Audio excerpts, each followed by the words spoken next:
Bienvenidos al plan de entrenamiento de la Academia Galileo Médico. Del módulo cardiovascular veremos la clase de fisiología cardíaca para los exámenes USMLE Step 1. En esta clase veremos los cambios fisiológicos en el ciclo cardíaco. Tocaremos conceptos como los volúmenes del ventrículo izquierdo, la fracción de eyección, el gasto cardíaco y sus determinantes, y la presión arterial. En la segunda sección de alto rendimiento, aplicaremos ejercicios de aplicación clínica y veremos tablas comparativas para reforzar la memorización. En esta imagen podemos ver un ecocardiograma donde se muestra el ventrículo izquierdo con sus paredes más gruesas, la válvula mitral abierta y la aurícula izquierda. Estas son las cavidades izquierdas y estas las cavidades derechas. Está en diástole tomada esta imagen y la de la derecha está en sístole, donde vemos que las paredes del ventrículo izquierdo están más engrosadas, disminuyendo, ¿sí?, el volumen en su interior. Habitualmente, cuando se hace un ecocardiograma, se registra un electrocardiograma y vemos que con cada QRS el ventrículo izquierdo se contrae, reduciendo su volumen. Esto impulsa la sangre hacia la aorta, por lo cual podemos ver cómo el volumen del ventrículo izquierdo cambia durante el ciclo cardíaco. En estos cambios durante el ciclo cardíaco se registran varios volúmenes por cada latido, pero existen dos volúmenes claves en la fisiología cardíaca: el volumen telediastólico y el volumen telesistólico.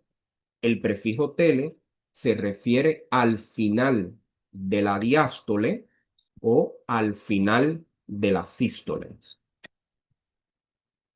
El volumen telediastólico es el volumen al final de la diástole, es decir, cuando el ventrículo está a punto de comenzar la contracción.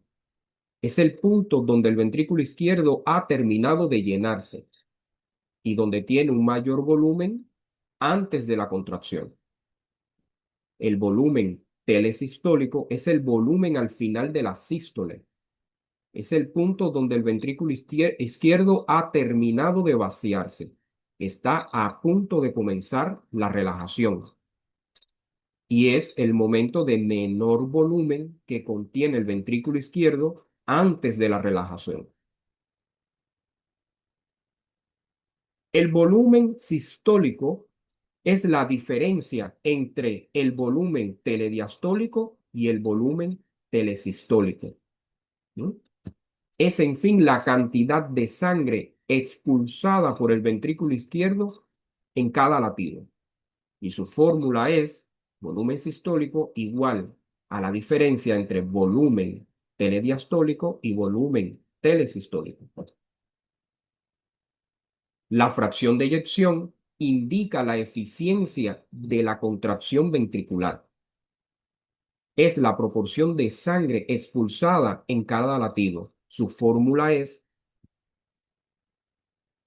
fracción de eyección es igual a volumen sistólico sobre el volumen telediastólico.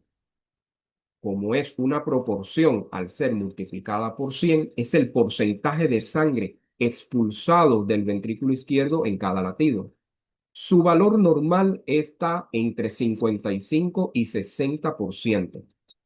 Debemos saber que el corazón no expulsa el 100% de la sangre presente en el ventrículo izquierdo. Por eso esos son los valores normales.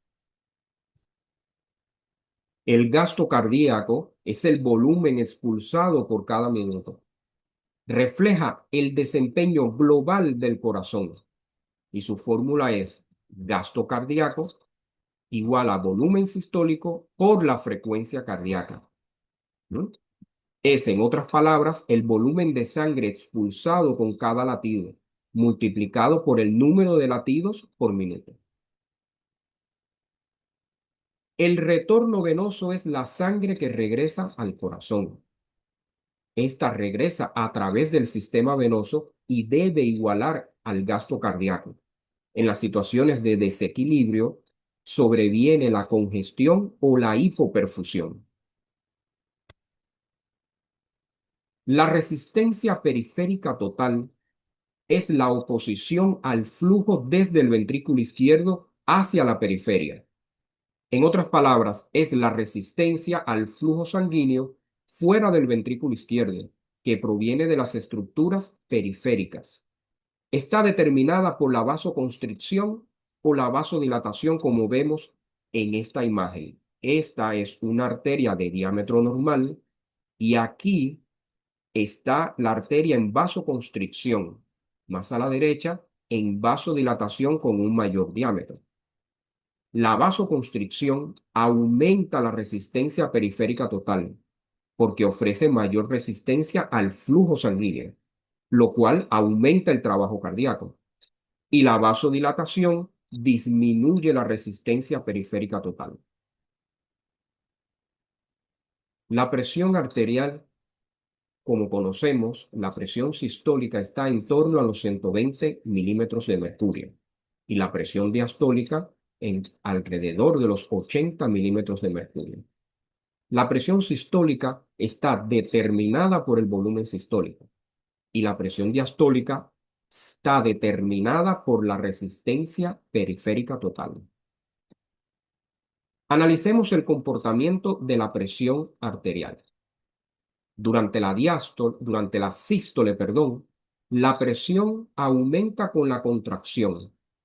Luego el ventrículo izquierdo deja de contraerse y deja de empujar sangre hacia el sistema arterial. Imaginémonos mientras registramos la presión arterial a medida que el ventrículo izquierdo se contrae, empuja la sangre hacia el sistema arterial. La presión arterial aumentará y la altura de ese aumento estará determinada por el volumen sistólico. Es decir, el pico sistólico determinado por la cantidad de sangre expulsada. Y la profundidad a la que cae estará determinada por la resistencia periférica. Es decir, la caída diastólica depende de la resistencia periférica. Veremos que si los vasos periféricos están muy dilatados, entonces la presión caerá mucho, por lo que habrá una presión arterial diastólica muy baja. Si los vasos periféricos están relativamente constrictos, entonces solo caerá en menor grado y tendremos una presión arterial diastólica más alta. La presión de pulso. La presión de pulso también está determinada por el volumen sistólico. Como podemos ver en la gráfica, la presión de pulso está determinada por presión sistólica menos presión diastólica. Y esa es la fórmula. Presión de pulso sistólica menos diastólica. Como ejemplo, si el paciente tiene 120 con 80, 120 menos 80 son 40 milímetros de mercurio. La presión de pulso es proporcional al volumen sistólico. Recordamos que el volumen sistólico es la diferencia entre el volumen telediastólico menos el volumen telesistólico. La presión arterial media. Como vemos en esta gráfica, donde la presión sistólica es 120 y la presión diastólica es 80, nos fijamos que el punto medio no es la presión arterial media.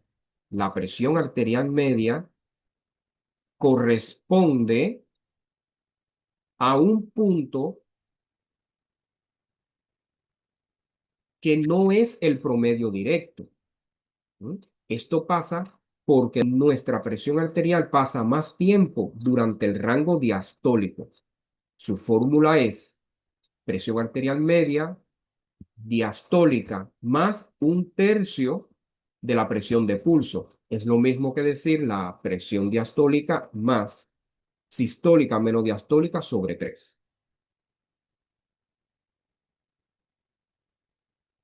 La importancia del gasto cardíaco en condiciones fisiológicas es que debe aumentar para satisfacer las demandas del organismo.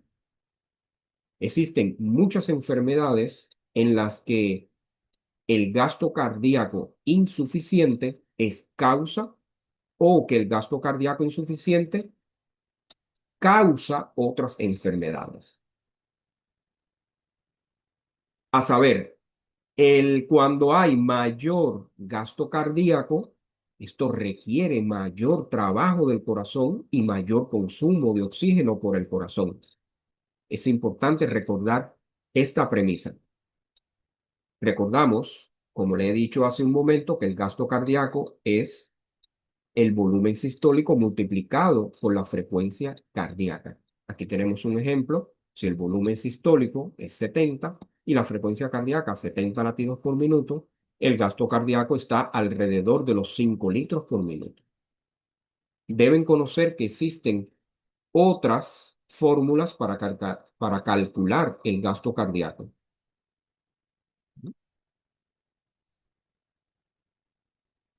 En la fisiología cardíaca es muy importante los determinantes del gasto cardíaco, porque las alteraciones en cualquiera de ellos afectan al gasto cardíaco, tanto así como a la carga de trabajo del corazón. Y estos factores son la precarga, la poscarga, la contractilidad y la frecuencia cardíaca.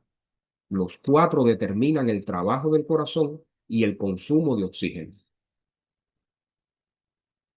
La precarga es la cantidad de sangre que entra al ventrículo izquierdo antes de la contracción. Como vemos en esta gráfica, donde en el eje vertical encontramos el desempeño cardíaco, es decir, la fuerza de contracción del ventrículo izquierdo, y en el eje horizontal el volumen del ventrículo izquierdo, es decir, la precarga.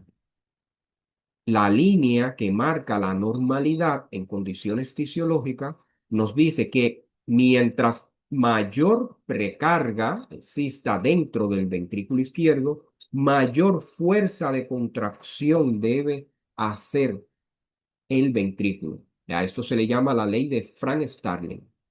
Esto también significa mayor trabajo, más gasto cardíaco y mayor consumo de oxígeno. Expliquemos el mecanismo de Frank Starling con esta analogía. Imagina una habitación, que sería el ventrículo izquierdo, llena de gente, que la gente sería la precarga. Y el trabajo del ventrículo izquierdo es empujar a todas esas personas a través de una pequeña puerta, que sería la válvula aórtica. El ventrículo izquierdo empuja a todos por una puerta estrecha.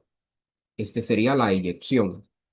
Es decir, mientras más personas haya dentro del ventrículo izquierdo, mayor trabajo y mayor fuerza de contracción. Con esta analogía podemos entender mejor la ley de Frank-Starling. Ahora bien, ¿cómo podemos aumentar o disminuir la precarga? Bueno, para aumentar la precarga podemos hacerlo incluyendo fluidos intravenosos o transfusiones de sangre que aumentan el volumen venoso y provocan un mayor llenado del ventrículo izquierdo. Como resultado, se aumenta la precarga, aumentando así el gasto cardíaco. También la vasoconstricción venosa puede aumentar la precarga. Como es sabido, las venas almacenan grandes volúmenes de sangre, principalmente en la circulación esplácnica. ¿No? La estimulación simpática activa los receptores alfa-1 adrenérgicos en la circulación esplácnica. Como resultado, tenemos una vasoconstricción venosa, lo que lleva a más volumen hacia el ventrículo izquierdo con aumento de la precarga. Y además podemos aumentar la precarga reduciendo la frecuencia cardíaca, porque permite más tiempo de llenado del ventrículo izquierdo. Pues, ¿cómo disminuir la precarga? En- Desde la antigüedad Se usa para disminuir el volumen intravascular, la sangría, o sea, la flebotomía. También se puede aumentar la frecuencia cardíaca, permitiendo un menor tiempo de llenado ventricular y la dilatación venosa a través de fármacos como los nitratos, que almacenan sangre en las venas, lo cual disminuye el volumen disponible para el ventrículo izquierdo, disminuyendo así la precarga y el trabajo cardíaco. En la práctica clínica, la precarga puede ser tanto volumen como presión al final de la diástole del ventrículo izquierdo. Se usa muy frecuentemente la presión al final de la diástole del ventrículo izquierdo por ser más fácil de medir. Para su medición existen métodos invasivos como la cateterización cardíaca o con métodos no invasivos como la ecocardiografía transtorácica, que nos permite con diferentes herramientas estimar las presiones telediastólicas del ventrículo izquierdo. La poscarga es la fuerza que resiste al flujo de salida del ventrículo izquierdo. Como vemos en la imagen, el corazón, el ventrículo izquierdo, debe generar presión suficiente para abrir la válvula aórtica. Aquí vemos la válvula aórtica cerrada y aquí está abierta. Y así permitir que la sangre sea expulsada hacia la aorta. Esto sería más difícil de lograr si tenemos presión arterial alta, lo cual eleva la poscarga. Si tenemos estenosis aórtica, es decir, una válvula aórtica rígida, o si hay obstrucciones al flujo de salida en el ventrículo izquierdo, como los casos de miocardiopatía hipertrófica obstructiva o una membrana subaórtica. Para entender mejor, utilizaremos la analogía de la poscarga similar a la precarga. Imagínate empujar personas fuera de una habitación hacia el pasillo. Si el pasillo está lleno, es difícil de empujar. Es decir, la poscarga está aumentada.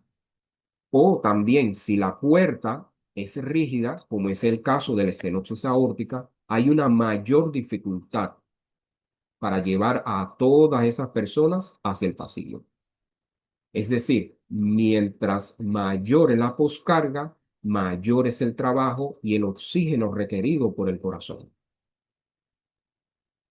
¿Cómo se aumenta o disminuye la poscarga? Pues se aumenta aumentando la presión arterial media o con obstrucción del tracto de salida, en los casos de estas enfermedades que hemos mencionado, de estenosis aórtica y miocardiopatía hipertrófica obstructiva.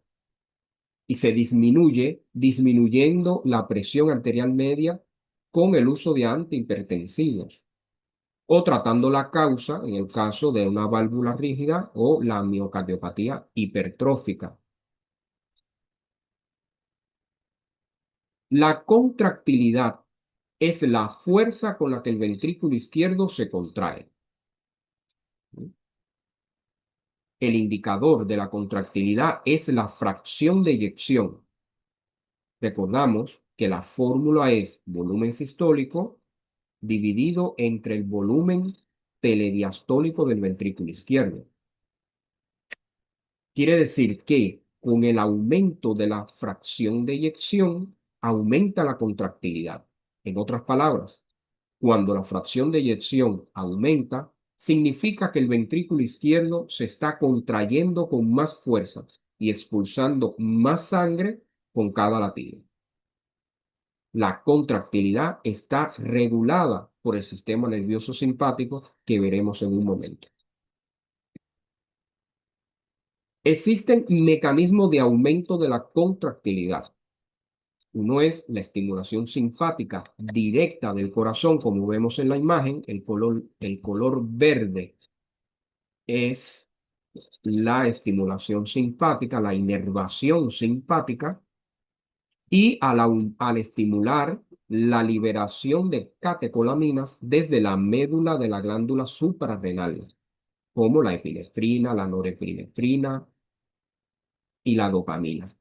Ambos mecanismos activan un aumento de liberación de calcio intracelular desde el retículo sarcoplasmático, lo cual conlleva una contracción más fuerte, por ejemplo, durante el ejercicio o durante el estrés.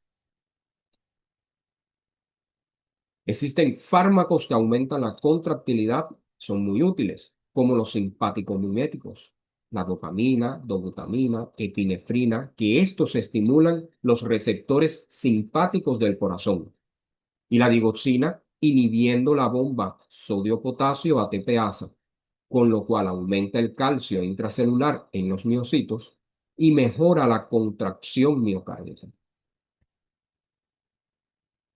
Y para disminuir la contractilidad se puede hacer con el reposo y la sedación, que esto es una disminución de la actividad simpática fisiológicamente.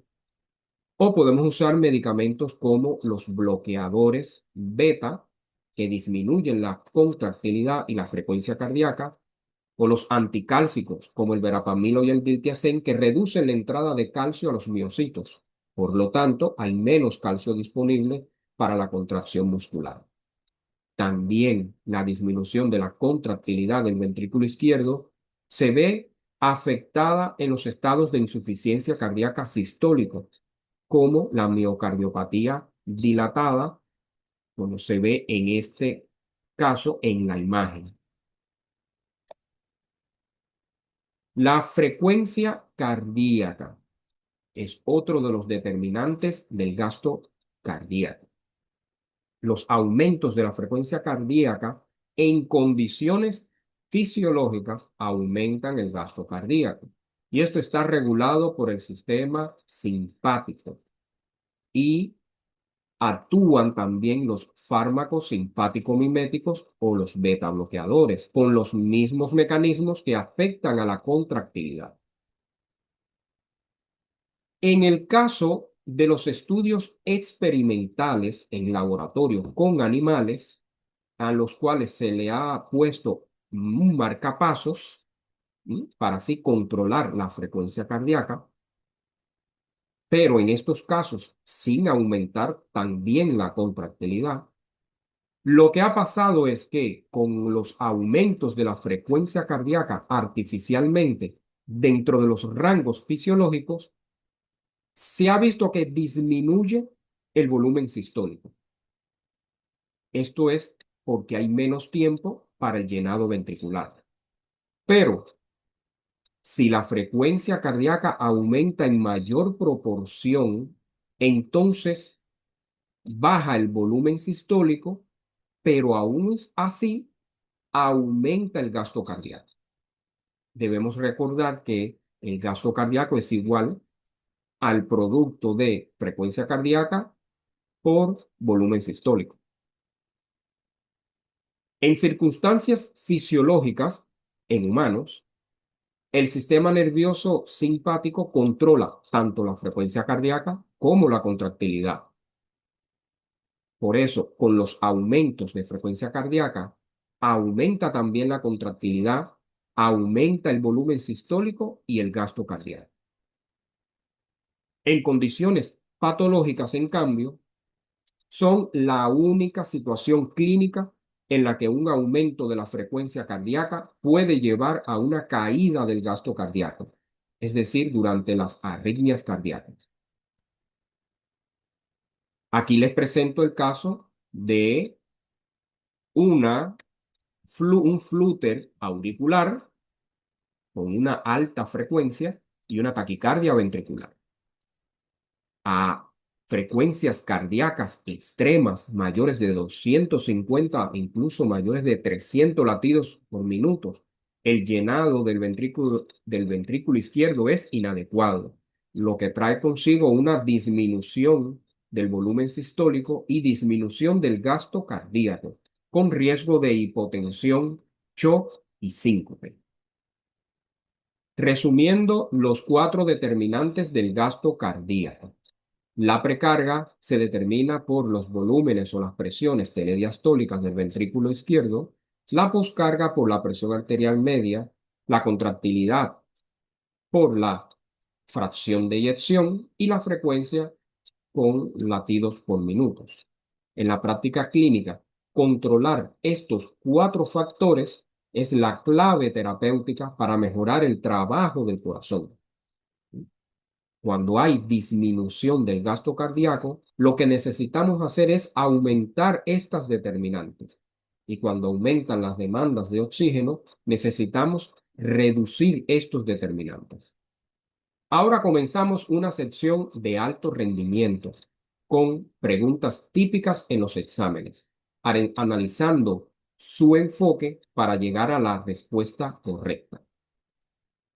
Un investigador estudia el efecto del ejercicio en atletas de entre 20 y 30 años. Se les pide a los participantes que corran durante 15 minutos en una cinta. Durante la sesión, se les controla la temperatura, la presión arterial y el pulso a intervalos de 2 minutos. Se realiza un ecocardiograma al minuto 10 del experimento. ¿Cuál de las siguientes respuestas fisiológicas al ejercicio es más probable que se observe en este estudio? Tenemos 5 opciones. Aumento de la vasoconstricción cutánea debido a la liberación de acetilcolina, aumento de la resistencia vascular pulmonar debido a la liberación de epinefrina, aumento de la frecuencia cardíaca debido a la liberación de noradrenalina, disminución del volumen sistólico debido a la liberación de epinefrina o disminución del retorno venoso cardíaco debido a la liberación de dopamina. Como podemos ver, la respuesta correcta es el aumento de la frecuencia cardíaca debido a la liberación de noradrenalina. Las dos primeras es incorrecto, aumento con la vasodilatación cutánea o la resistencia vascular pulmonar, más bien disminuyen. Y las dos últimas, esta disminución es incorrecta, más bien aumenta el volumen sistólico y aumenta el retorno venoso cardíaco. Por lo que la respuesta correcta es la C.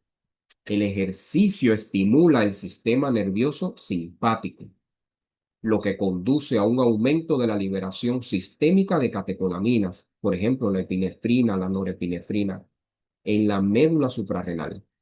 Recordemos que las catecolaminas conducen a aumentos de la frecuencia cardíaca y la contractilidad. Un hombre de 29 años acude a urgencias 6 horas después de presentar dolor epigástrico intenso y vómitos. Su frecuencia cardíaca es de 110 latidos por minuto y su presión arterial es de 98 sobre 72 milímetros de mercurio. Se le diagnostica pancreatitis aguda y se inicia reanimación con líquidos con solución salina normal.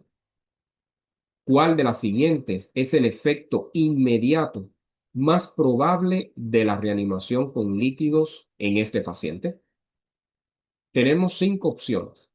Aumento de la poscarga cardíaca, aumento del volumen de distribución, aumento de la demanda de oxígeno del miocardio, aumento de la presión oncótica plasmática o el aumento de la fracción de filtración glomerular.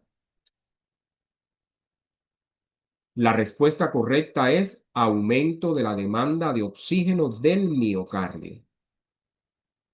Durante la reanimación con líquidos se produce un aumento del volumen telediastólico, lo cual provoca un aumento de la precarga y resulta en un aumento de la contractilidad miocárdica, según el mecanismo de Frank-Starling. El aumento de la contractilidad también aumenta el gasto cardíaco, con lo cual se requiere un mayor trabajo cardíaco y por consiguiente también aumenta la demanda miocárdica de oxígeno. Debemos recordar que la reanimación con líquidos es beneficiosa en hipovolemia porque también aumenta el aporte de oxígeno al miocardio. Una mujer de 67 años acude al médico debido a un historial de 6 meses de dolor torácico intermitente y mareos con el esfuerzo. Su pulso es de 76 por minuto y la presión arterial es de 125 sobre 82 milímetros de mercurio. El examen cardíaco muestra un soplo sistólico de grado 3 sobre 6, de pico tardío, crescendo, decreciendo, que se escucha mejor sobre el borde esternal superior derecho. Borde esternal superior derecho. Un ecocardiograma confirma el diagnóstico. 3 meses después, la paciente regresa al médico con palpitaciones y empeoramiento de la dificultad para respirar durante 2 semanas. Se muestra un electrocardiograma obtenido en la segunda visita. Con base en la anormalidad observada en el electrocardiograma, ¿cuál es la causa más probable de la exacerbación aguda de la disnea en esta paciente?